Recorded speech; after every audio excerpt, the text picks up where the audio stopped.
Hello children, welcome to the class of history, and today I am going to describe a new topic of chapter 2, and our topic is the system of writing.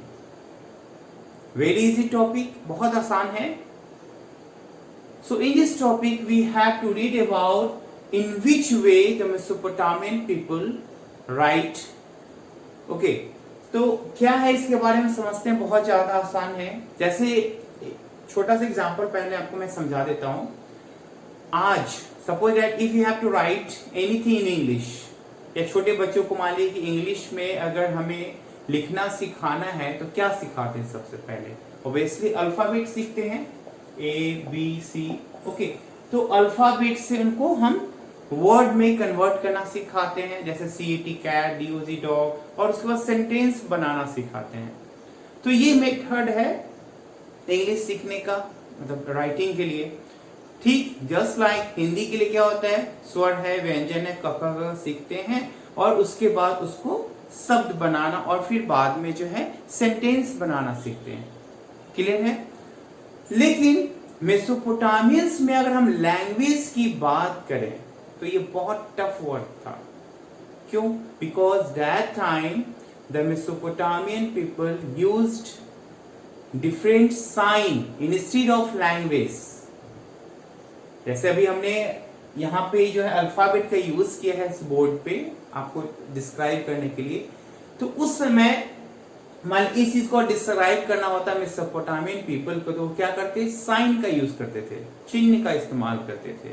तो कहा जाता है कि जो भी Mesopotamian जो people हैं, हाँ, जिनको लिखना होता था तो उनको सीखने के लिए they had to learn hundreds of signs, यानी सैकड़ों की संख्या में जो है इनको ये चीज सीखने पड़ते थे. इट मीन्स इससे मालूम होता है कि it was a very tough work.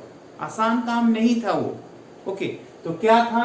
और ऐसा माना जाता है कि लिखने के लिए जो है what they did, they use the wet tablet. इससे पहले मैंने क्लास में चर्चा की वेट टैबलेट क्या है. तो मिट्टी का बना हुआ ऐसा स्क्वायर जैसा होता था. क्यों? क्योंकि उस समय पेपर का इन्वेंशन नहीं हुआ था. तो मेसोपोटामियन जो पीपल हैं वो वेट टैबलेट का यूज करते थे और इसमें लिखने के लिए एक्सपर्ट्स हुआ करते थे. ओके, और इसको सूखने से पहले before dried they have to write the all the things. तो इस चीज को जो है टैबलेट पर लिख लिया जाता था और फिर टैबलेट को लिखने के बाद उस चीज को धूप में सुखा दिया जाता था.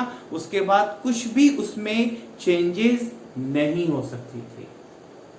तो इस तरीके से उसमें लिखा जाता था. और लिखने के लिए क्या होता था, स्किल्ड पीपल चाहिए था, यानी सभी लोग इस चीज को नहीं सीख पाते थे. तो जो लोग इसको लिख पाते थे that was called the skilled craft. Okay, और उस समय कहा भी गया है, ठीक है, कि जो भी चीजें हैं, जैसे जो बातें कही गई हैं या जो चीजें देखी गई हैं, उसको जो है राइटिंग फॉर्म में लाना. जो मान लीजिए किसी ने कोई बात, राजा ने कोई बात बोली, आज्ञा दी, ठीक है, रूल्स लागू किए, तो उन्होंने तो ऑर्डर पास किया, बोल दिया, लेकिन जो राइटिंग जो लिखने वाले थे उसको क्या था, उनको लिखना पड़ता था.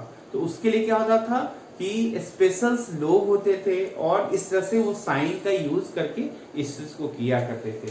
तो इस तरह से जो है कहा जाता है it was an intellectual achievement. यानी जो लोग इस चीज को लिखते थे वो काफी स्किल्ड पर्सन कहा जाता था. और राइटिंग उस समय की इंपॉर्टेंट थी. और राइटिंग के लिए क्या यूज करते थे, they use the sign. Is it clear about that? Okay, so please इन सारे पॉइंट्स को जो है आप अपने कॉपी में या बुक में इसको हाईलाइट कर लीजिए. अब यहां से क्वेश्चन भी बन रहा है, describe the system of writing of the Mesopotamia. So you have to write all the things. Okay? So our next topic is literacy. साक्षरता. इसका जो मीनिंग है, देखिए ये जो टॉपिक है this is related to the first topic. Just अभी जो हमने कंप्लीट किया उससे ये रिलेटेड है. थोड़ा सा जानना है कि जो मेसोपोटामियन जो पीपल हैं वो लिटरेट जो है कितने कितने नंबर तो नहीं पता, लेकिन हाँ एक आप बता सकते हैं कि कम लोग थे या ज्यादा है। क्या कारण है? What was the reason behind that? Very few Mesopotamian peoples were literate. तो ये सब क्वेश्चन अराइज हो रहा है। हालांकि टॉपिक बहुत छोटा है, लेकिन जानना बहुत जरूरी है। ओके, तो चलिए स्टार्ट करते हैं। तो ऐसा देखा गया है कि very few Mesopotamian people were literate and able to read and write. What was the reason? जैसे अभी मैंने बताया कि मेसोपोटामियंस जो लोग हैं बहुत कम ही, very few people could read and write. क्या कारण है? इसका सबसे बड़ा कारण क्या है कि उस को सीखने के लिए, यानी कि जो लैंग्वेज है उसमें उनको हंड्रेड्स ऑफ साइंस, और ये साइंस जो कहा जाता है चिन्ह होते थे, पिक्चर के टाइप से हुआ करते थे, और वो इतना, उनमें से तो कुछ जो साइंस थे वो काफी टफ थे। That was the reason people were not able to read और राइट। यही एक बहुत बड़ा कारण था कि उनमें से जो कुछ था वो बहुत कॉम्प्लेक्स था।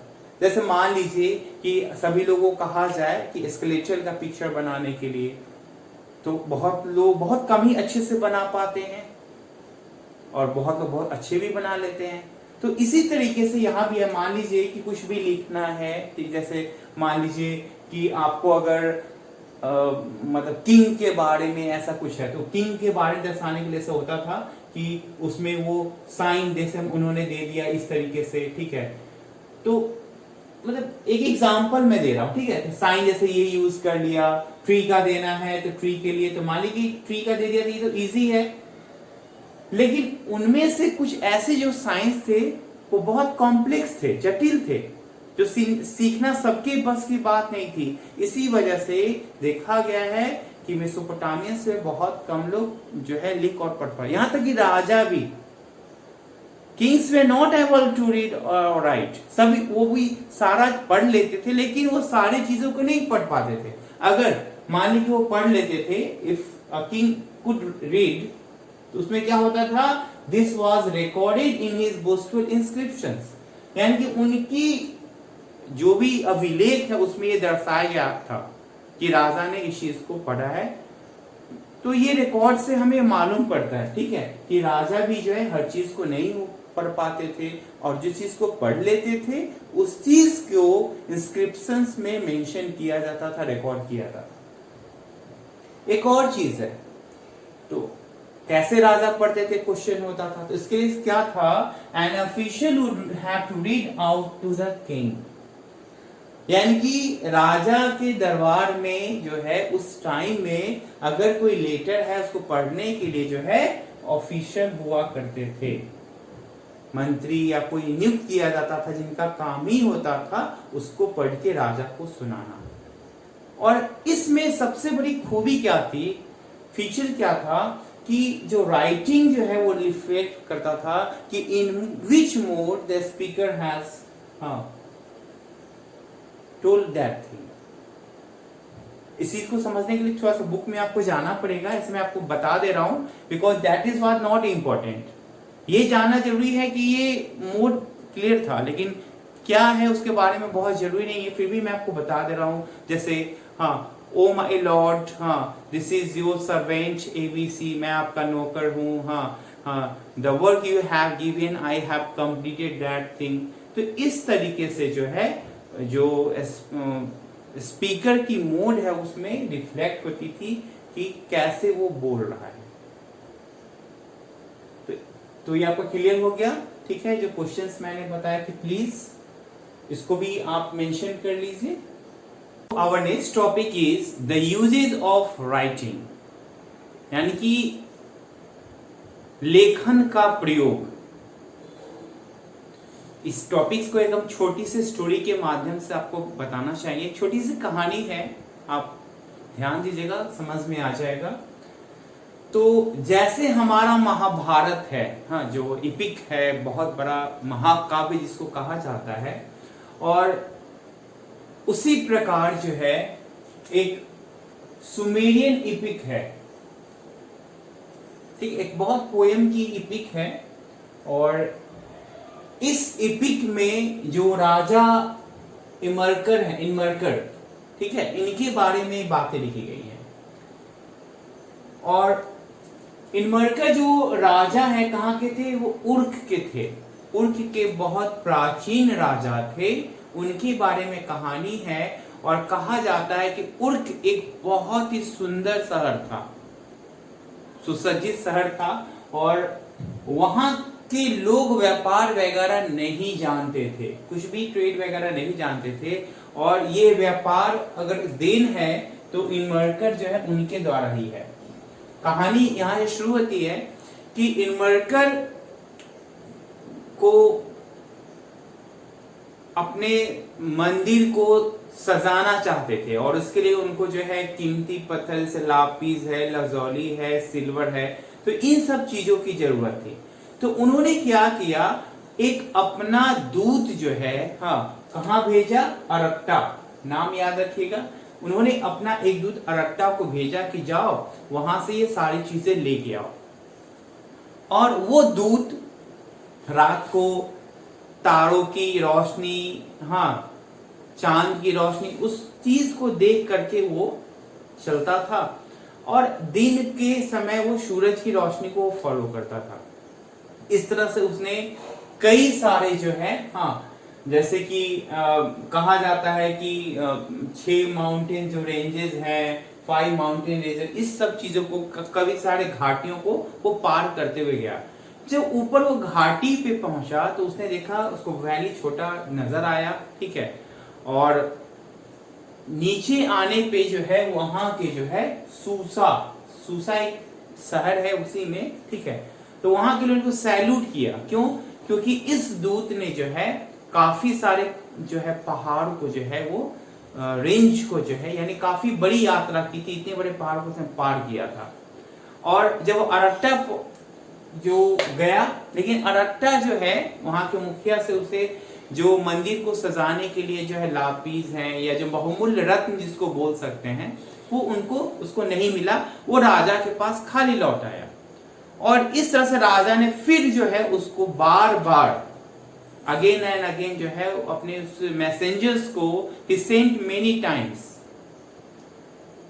तो लेकिन बाद में जो है जो दूत है वो कंफ्यूज हो गया, और उसने क्या कर दिया, मैसेज को मिक्स कर दिया। वो परेशान हो गया क्योंकि बार बार जाता था, ठीक है, अरट्टा के मुखिया जो है उनको बोलता था और राजा उसको धमकाते, नहीं तुमको लेके आना है, लेकिन उसको हमेशा खाली हाथ आना पड़ता था। बाद में राजा ने क्या किया कि एक मिट्टी की पट्टिका बनाई, जिसको क्ले टैबलेट बोल सकते हैं, क्योंकि उस समय कोई लोग भी जो है इस तरह की चीजों को नहीं यूज करते थे, और राजा ने उसमें अपना संदेश उसमें लिखा।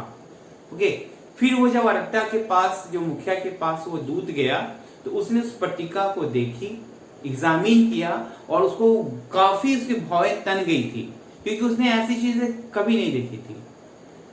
तो ओवरऑल इस स्टोरी से हमें ये मालूम पड़ता है, हालांकि इसके बारे में हिस्टोरियंस अभी एक ये कहावत है, ठीक है, तो हिस्टोरियंस को ऐसा नहीं हो रहा है कि ऐसा हुआ होगा, लेकिन ऐसा माना जाता है कि उसके बाद ही जो राजा हैं, ठीक है, इनमेकर जो राजा हैं, उन्हीं की देन है, उसके बाद ही व्यापार और लिखावट वगैरह शुरू हुए। और इस तरह से बाद में जो है ये प्रचलन, यानी कि लेन देन के लिए राजा के जो आदेश हैं उसके लिए, तो इन सब चीजों में है राइटिंग्स की यूज होने लगी।